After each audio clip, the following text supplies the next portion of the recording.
Que disait le général Dupont dans sa lettre au haut commandement à Paris sur les Algériens? À l'attention du haut commandement de l'armée française, j'écris cette lettre d'une main tremblante. Non pas de peur, mais sous l'effet du choc que j'ai ressenti face à ceux que j'ai vus dans cette terre, que nous pensions soumettre facilement à la puissance de notre empire. Depuis que nos troupes ont mis le pied en Algérie, nous faisons face à un ennemi comme nous n'en avons jamais rencontré auparavant. Un ennemi qui ne craint pas la mort, mais qui s'y précipite comme si elle était une délivrance.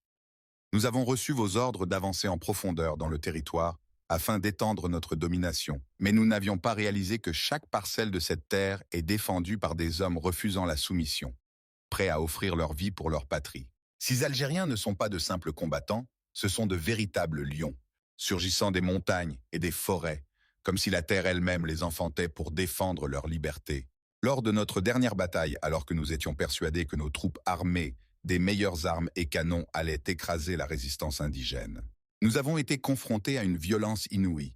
Ils étaient en infériorité numérique, mais ils se battaient comme une armée entière. J'ai vu des hommes se jeter sur nos baïonnettes et nos épées sans hésitation, uniquement pour offrir à leurs frères une opportunité d'attaquer par derrière. Ils fonçaient sur leurs chevaux à une vitesse fulgurante, poussant des cris de guerre qui faisaient frémir nos soldats, puis disparaissaient dans les montagnes comme s'ils n'avaient jamais existé. Nous avons tenté d'utiliser notre artillerie pour briser leur morale, mais ils ne reculaient pas. Au contraire, ils pénétrèrent nos positions sous une pluie de balles et d'obus, engageant le combat au corps à corps, avec une témérité effrayante. Jamais je n'avais vu des hommes combattre avec une telle bravoure. Quant à leurs femmes, elles n'étaient pas en reste.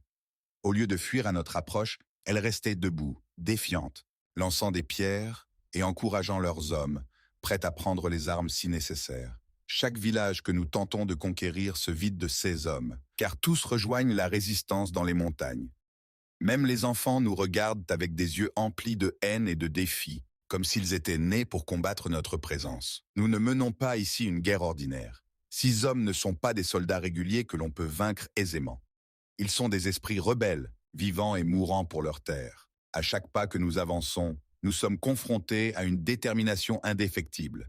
Cette guerre ne sera ni courte ni facile. Nous aurons besoin de forces bien plus nombreuses et de nouvelles stratégies pour briser leur volonté. Sinon, nous risquons de nous enliser dans un conflit interminable. En toute honnêteté, je ne pensais jamais écrire ces mots, mais ces Algériens m'ont forcé à les respecter. Ce sont des guerriers nés qui ne reculent devant rien et ne se soumettront jamais. Si nous ne prenons pas en compte cette réalité, nous pourrions bien nous retrouver piégés dans un bourbier dont il sera difficile de sortir. Signé Général Dupont, commandant de l'expédition française en Algérie.